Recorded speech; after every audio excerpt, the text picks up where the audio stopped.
Hey guys, and welcome back to another episode of my Let's Play a Perfect Final Fantasy VII. So we left off, we just learned a little bit about Shinra's plans and what they're going to do, and we got dropped off down here in the sewers below Don Corneo's mansion. So the very first thing what we want to do before this boss battle is we want to pick up the potion, and then whichever one of the ladies that we talk to first is actually going to get a +3 in affection. So in this case, I want it to be Tifa, so we'll check on her first. And this is actually the last chance that you have before you check on the second gal to kind of equip up your party for this ensuing boss battle. So I know that we're good to go. I'll go ahead and pick us up, and we'll fight Corneo's minion. His name is Apps. So this fight's going to be kind of simple. We're going to have Tifa casting Ice, Cloud is attacking, and Aeris is going to be casting Fire as he's weak to fire. The boss basically has like some little physical attacks, but then he also has his Sewer Tsunami ability, which basically has two different variations. Either way, it casts a wave that comes across the screen and hits all four characters here, all three of our members as well as himself. If the wave comes behind him, like this, it'll hit him in the back for 400% damage and do way more damage to him than it does to us. If it comes from the other way, we're the ones that take the back attack damage. Tifa's limit here is a slot machine, so if we go ahead and stop it right on time, you can kind of get used to the timing pattern there. We'll get the most out of that.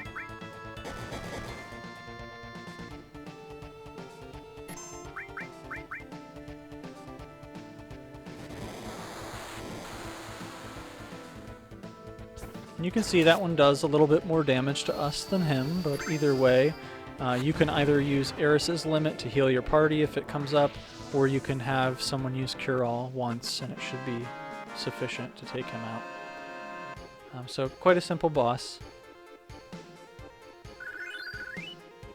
He does drop us a Phoenix down, and then we'll group up again together.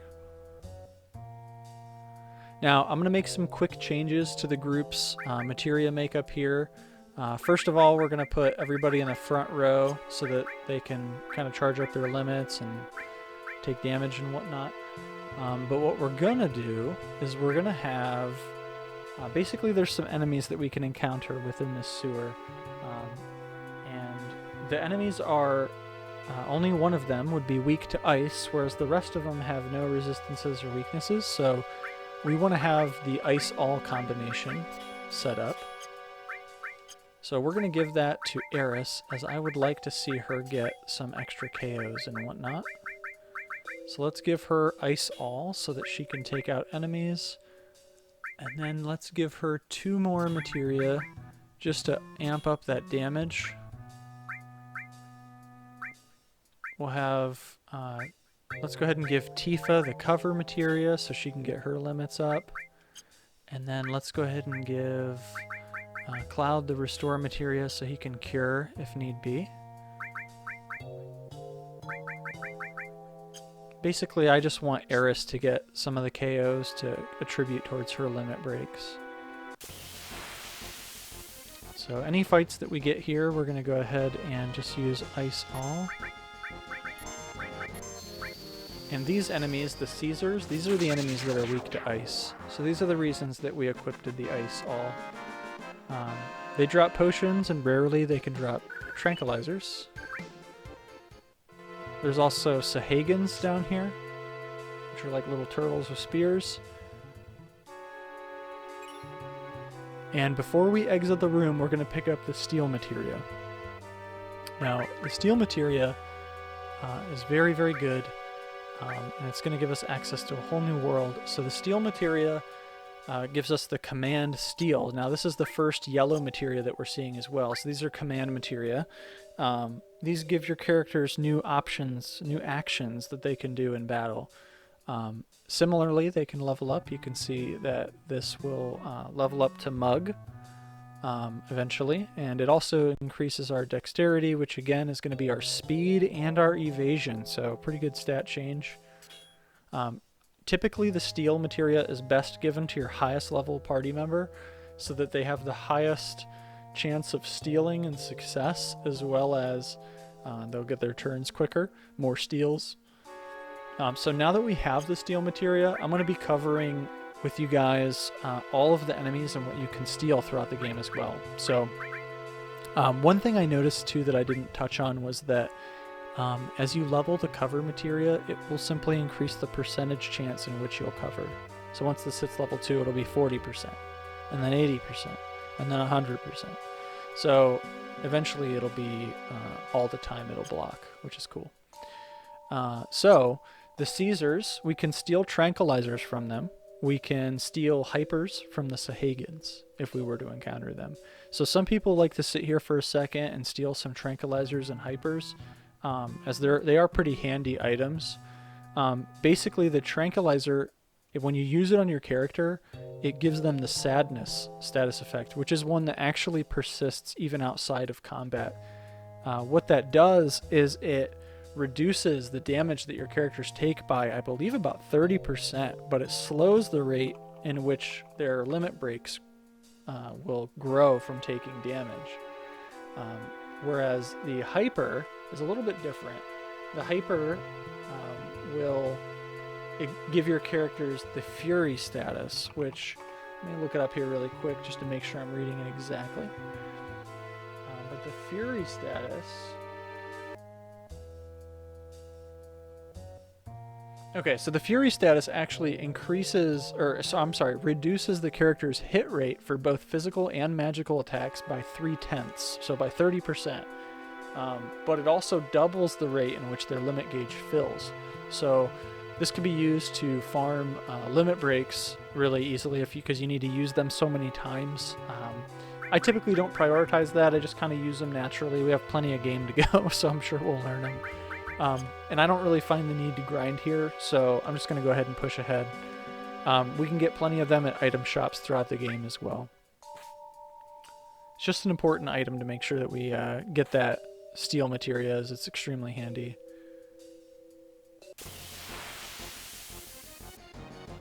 So these are the Sahagin enemies. So we will have Eris go ahead and wail on them for us.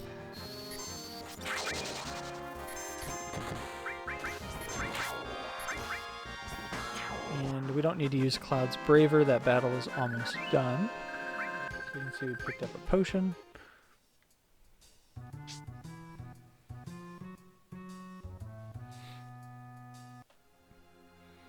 Alright, so we are now in the train graveyard. This is actually where we farmed for the iron bangles, but we're just on a deeper element of the screen. So there's quite a bit going on in the train graveyard too. Items to get and enemies to fight. So, first of all, you want to come over to these trash cans and interact with them, these barrels, and get a high potion. We'll go ahead and climb up here and get, sure enough, a high potion. So the enemies that we're looking for within these screens, these enemies here are called the Dean Glow. They can drop gravy balls, which are a really, really good item. So I recommend getting at least 3 gravy balls before you exit the screen after this. So you definitely want to kill these guys quite a few times. And you can also steal an ether from them. But one thing about stealing items from enemies is that if you steal the item from them, they will not drop anything. So you have to make up your mind here what you're going for. Sure, you can get a lot of money from them, but you can get ethers from other enemies. I think it's really great to get the gravy balls here. They're actually resistant to all elemental magic here so far, except for fire. So if you are going to hit them, you want to hit them with fire. So I actually want to switch Eris's item makeup here in just a moment. So you either want to hit them with fire or physical attacks. And then we'll talk about the other enemies as we see them. So for now, let's go ahead and just use physical attacks to take these guys out. That limit break will sure help. Okay, maybe if we get lucky, we'll get a gravity ball. We'll see. Okay, no dice. So let's go ahead and, before I forget, let's switch Eris's makeup here to the Fire All combination. So again, we're doing that because the Dean Glows they take the most damage from fire magic, as well as the ghosts that we'll encounter in this area are actually weak to fire as well. So this barrel over here will have an echo screen. We'll have a potion in the train here. We'll have to head around these trains, and we'll find one more item on our way out. Let's see what we encounter here. So now we encounter both ghosts and Dean Glows. So again, we just want to take out the Dean Glow. So let's go ahead and do that.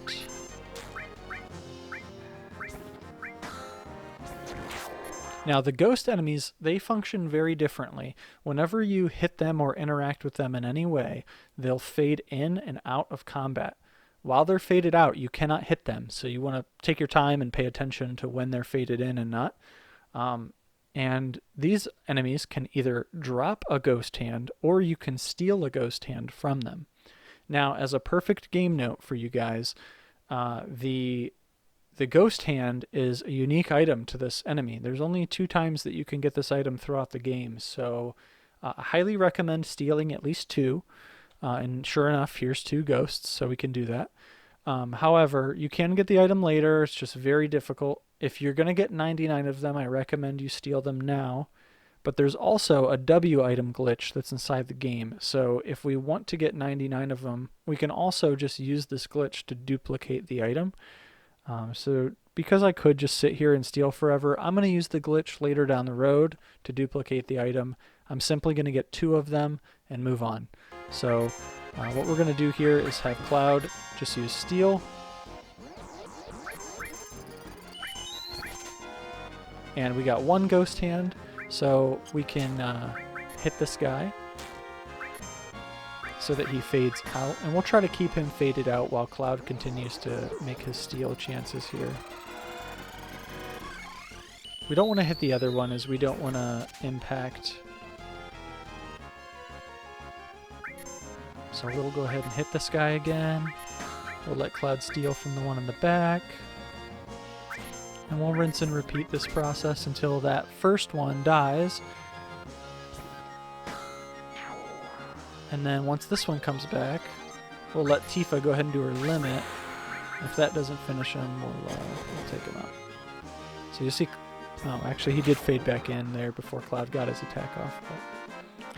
So we got the 2 ghost hands, which is great. Now let's go ahead and pick up this potion, head into the next screen. Now in this screen, there's another enemy that we're looking for, and his name is Eligor. He has an item that we want to steal that is a weapon upgrade for Eris. So here we're going to just take these guys out, fire all, and attack. And then attack, attack, attack, attack. So our party's getting kind of weak, and the fire actually doesn't do that much to them. But it does, overall, that did about 150 damage, which would have been more than her attack, so it's still worth it. But here we have the Gravy Ball. What I'm going to do is we're going to take... Cloud has the Restore materia, right? So let's go ahead and give him the All materia just long enough for him to cast Cure All. There we go. And then we'll go ahead and give that materia back to Eris. And that's essentially the most efficient way that you can use your MP to heal your party and still maintain what you're doing. So make sure you come down here and pick up this potion. Over here, there is an ether. And there's one more item up here towards the top. Here is our opponent, the Eligor. So we want to steal from this guy. So I'm just going to select here to the right and tell Tifa to defend and Eris to defend. And I'm actually going to have Eris on her next turn. I'm just going to have her use her limit just to get that extra usage off. You can also hit to the left and change whether the characters are in the front or back row here.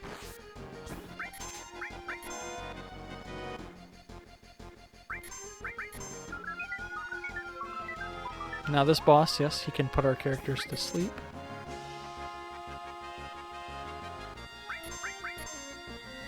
And he can also silence your characters so they can't cast magic. However, these effects are going to wear off after the battle. So we stole the striking staff, so now we can just barrage him with attacks. That's what we were looking for. If your characters are ever asleep too, you can take the weakest character you have, or anyone, and hit them with a physical attack, and that'll wake them up. So the striking staff is a huge upgrade for Eris. This not only doubles her attack stat, but also gives her twice the slots. So she can really be quite the mage at this point. So we could take off this restore materia and give it to her and make her do even more magic damage and make Cloud a little bit more physically strong. And then now we're going to go ahead and move this train car by stepping in it. We need to move the train car at the very back end by stepping in it. And then we can head up here and grab this item. Now at this point, now that we got that high potion, we're basically looking for those random encounters to get the gravity balls. So we can see I have one gravity ball here. I would like to get 2 more. So I'm going to make a cut here for you guys, and I will see you guys as soon as I have 2 more gravity balls. So I'm going to run around this area like so until I get those 2 more. See you in a minute. Alrighty guys, so I'm back. I have now gotten the 2 extra gravity balls, so I'm sitting on 3 total. And we have the 2 ghost hands, and we had stolen the striking staff from Eligor. So we're ready to move forward. The reason why this item is so good is because it uses Demi against one of your opponents, which does 1/4 of their max HP, or I shouldn't say max, their current HP, so it does less every time you use it. But it's really handy to do this optional thing that we're going to do here in a little while, so I like to have 3. So I don't think there's anything else that happened that's any different. Let's see if the materia has any of it has leveled up or anything. No, nothing's extra weird. But we are gonna lose Eris out of the party for a little while, so we can kind of use her MP willy-nilly now and just heal everybody up. We don't have to worry about optimizing it or anything special. So let's go ahead and move forward here.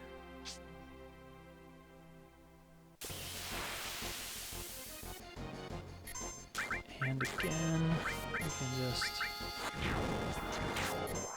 Now Eris, with that new striking staff too, she does almost as much damage as Cloud, funny enough, as a physical attacker, which is just absurd. So once we pass that screen, we're no longer having Eris in our party. So there's quite the commotion going on here around the pillar.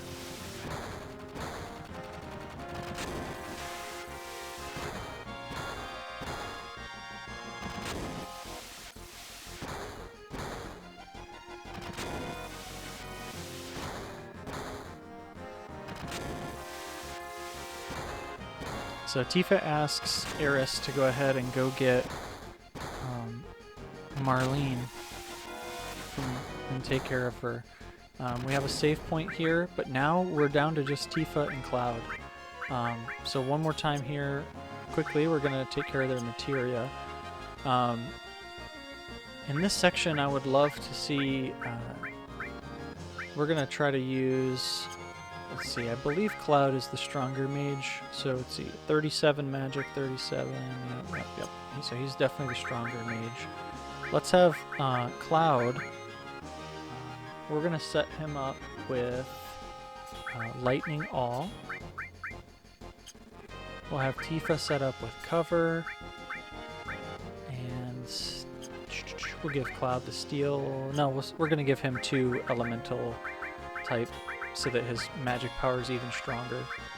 And then we'll give Tifa the other materia.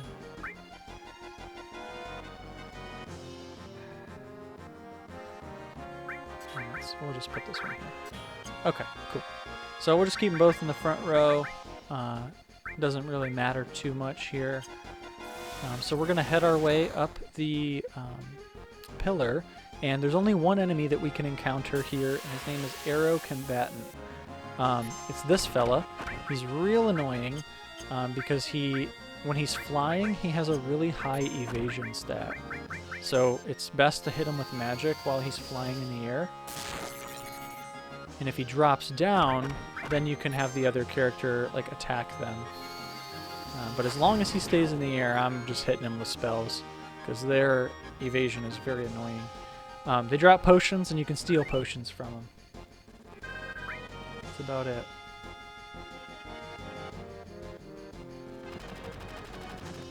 So if you really wanted those potions, you could guarantee them, I guess.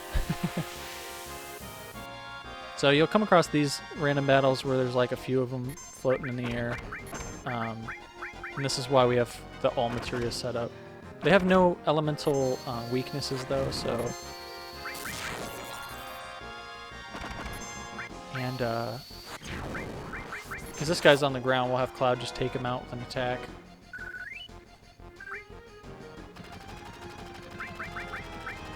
And since Cloud has the restore, let's go ahead and we're going to have Cloud just heal up Tifa before this boss fight. And we'll finish coming up here. Come over here and talk to Barret. So we have a chance here to access the menu and fix up our team before this boss battle. So let's go ahead and do that. So we're going to go ahead and remove everything. Again, let's just see who's our strongest mage here. We got Cloud is definitely the best mage, so let's set him up that way. We're about to fight a character that resists lightning, so we actually don't want Cloud set up as Bolt as his primary, so we'll go ahead and just give him his ice. We'll give Tifa fire. Since Cloud's going to do the most damage, we'll give him the steel.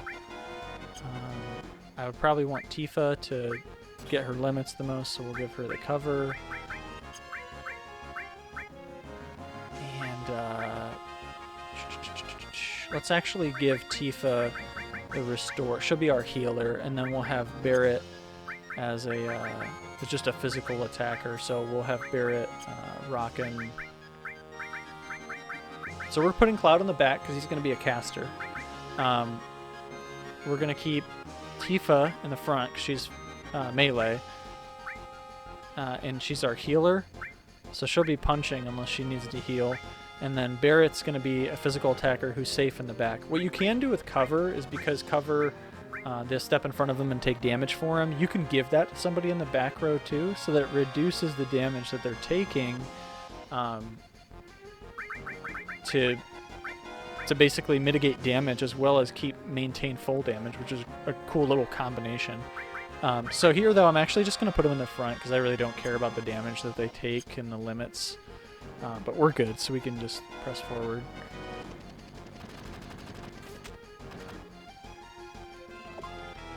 So Reno drops down and he arms the bomb. So we have to disarm it, but he ain't going to let us. So this battle has one weird little mechanic to it. Reno will imprison one of your characters. And the only way to get them out is to physically attack your own character, and it'll break the pyramid that they're trapped in. So whenever a character gets in that pyramid, just make sure you break them free. And again, we don't want to use Bolt here.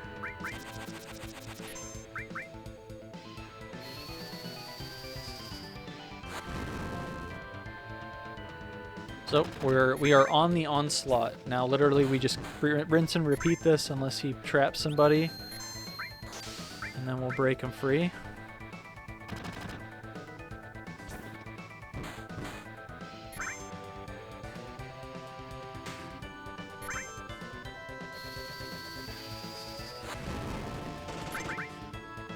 And that's it, he's out.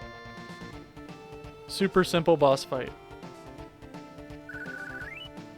And we're going to get an ether as a reward.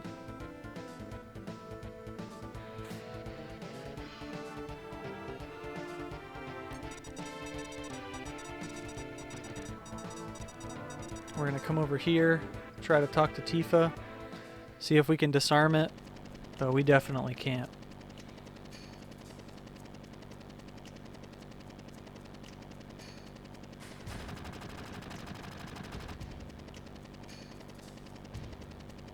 So we see Eris. Keep in mind, Barrett doesn't know who the hell that is yet.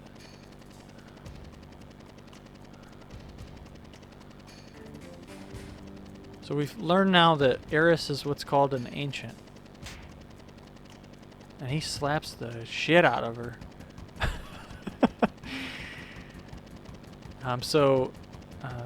The bomb is going off, and the pillar is being destroyed, and they're piecing out. It's time for us to get out.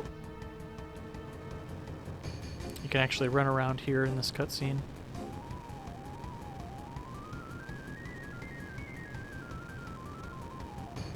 So we're gonna come over here with Barrett, hop on his arm, and he's gonna carry us all out of here.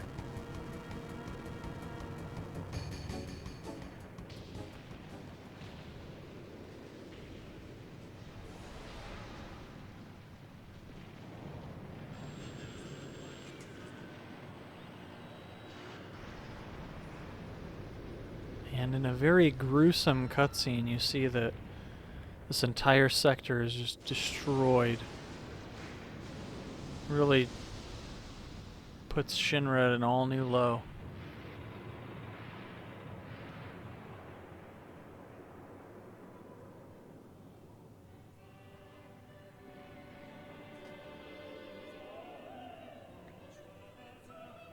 As the president watches.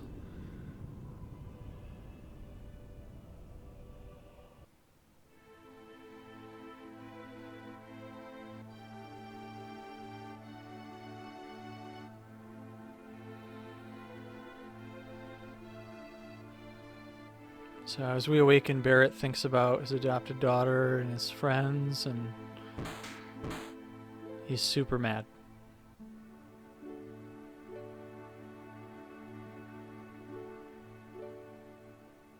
And there's basically no calming him at this point. I mean, I'm sure he feels like he's responsible.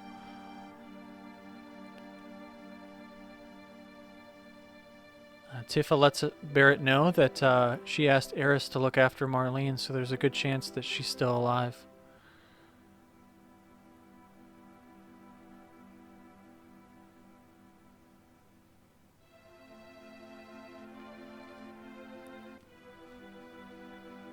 But at the end of the day, Barrett still blames Shinra. He doesn't think about this being his fault.